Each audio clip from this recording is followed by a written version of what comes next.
April, the busiest month in the sowing calendar. The majority of things can be sown this month. That's why in this video I'm showing 5 things that are a bit more unusual that we are growing that others may not be. Hope you enjoy the video. I'm Kirsty, welcome to Hartsonville Homestead.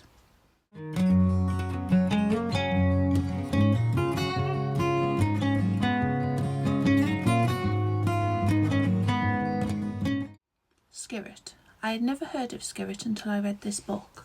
So it's Spade, Skirret and Parsnip, The Curious History of Vegetables. In this book it says, one vegetable that was almost lost to the kitchen garden is the skirret, Sium cisarum, a perennial tapped root plant that originated in China and was grown in Britain for over 4 centuries. In Scotland, the skirret was cultivated under the name crummock.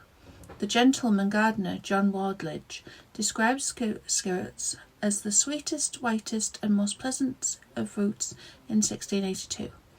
These fleshy roots had been cultivated for centuries, and Shakespeare makes mentions of them in his Merry Wives of Windsor. Although still eaten in China and Japan, the root had already disappeared from one English kitchen garden calendar of 1876. So the second time I'd heard about it was Jim and Lou from Fields and Flocks. I will link their channel below. So they've done a video where they've mentioned skirret, and they have tried the skirret as well. So I thought, after seeing that video, I thought, right, I'm going to give this a go, and I ordered the seeds. Most recently, Jenny from the Plot has also started skirret, so she's already sowed her seeds and they've started germinating. So I'll also link her channel below so you can have a look at them. So I don't know if you can see the seeds, they're tiny seeds. And how you grow them. So it says skirret, perennial root vegetable, grows about 1 metre high and resistant to cold as well as pests and diseases. So it's fabulous in our country, in the UK. Skirret produces bright white pencil thin roots that are sweet and have a flavour somewhere between potato and parsnip. The spring shoots may also be eaten and are delicious steamed and tossed in garlic butter. The root can also be roasted as a coffee substitute. So I've already done dandelion root as coffee, so that'll be a good one to try for that as well. Simply sow 1/2 inch deep in early spring in drills in a shady position in hotter climates and thin out to 6 or 8 inches apart. Keep well watered during growing season, harvest after first frost, and lightly mulch over winter. Well, it's a good thing to add to our perennial crops. That's the first one, skirret. Hey everyone, me again. Fun one this week. Somewhere hidden below the video, there's a like and a subscribe button. If you click on them and then in the comment section, tell me you've done it so I know that you've found it. Numbers 2 and 3, wheat and oats. Not unusual, but more associated with much larger growing spaces than what we have. So last year we had some voluntary wheat on our plot, and I made that into the most tiniest loaf of bread. I really enjoyed the process, so we're doing it on a slightly bigger scale this year. And oats, because I would like to learn the process of growing our own oats too and making our own porridge, just on a small scale, just because I like learning new skills and, well, old skills. So that's why we're growing them.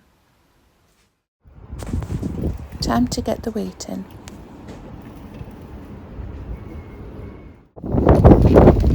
We are over sowing the wheat, and we're also going to cover the area in netting to hopefully get a good harvest. How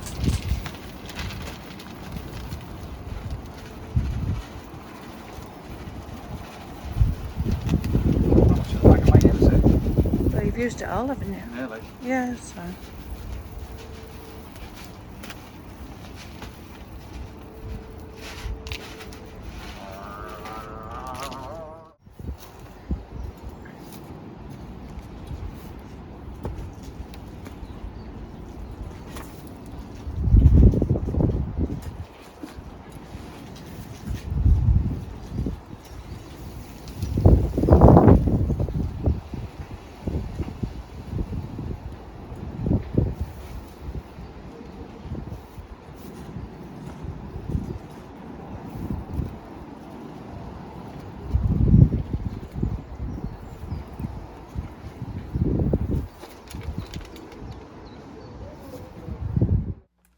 for Good King Henry.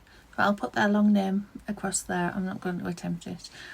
So Good King Henry, or Lincolnshire spinach, has dark green leaves and is a good substitute for spinach. Young shoots and flower spikes can be steamed and eaten like poor man's asparagus. So I've got them because it has multi-use. So it's like a spinach and an asparagus substitute. We've only planted asparagus this year, so it's going to be a few years before we can have that. So that will be one crop with 2 uses. So that's why we're growing Good King Henry. The next one, Arctium Lappa, which is burdock. So there's the seeds there. They're not unusual at all in the UK. They do grow along woods, along roads, anywhere that the ground has been disturbed. But when you follow the forager's rules, so it's against the law to dig out the root of anything that you're foraging unless you have the landowner's permission, and the root is what we're interested in. So the root is used for many different reasons, including medicinal, and that's why we're growing that on a small scale on our plot. Another reason we are growing burdock is to make the famous drink dandelion and burdock. So that needs dandelion root, burdock root and ginger that we're also growing. So we're looking forward to trying that, as the mills in this house do like a fizzy drink, and I'm hoping to find a more natural, additive-free alternative. Parsnips starting to show. Got leeks and onions over there. The brassicas are doing well. Be planting out the shallots soon. And these broad beans are going to be going out today because they're just in the little pots, so they're absolutely desperate.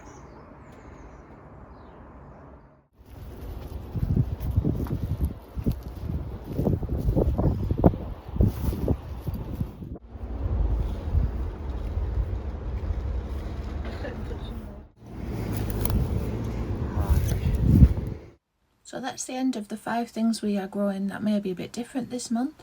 Are you growing anything unusual? Please let me know in the comments. Thank you for watching. Bye.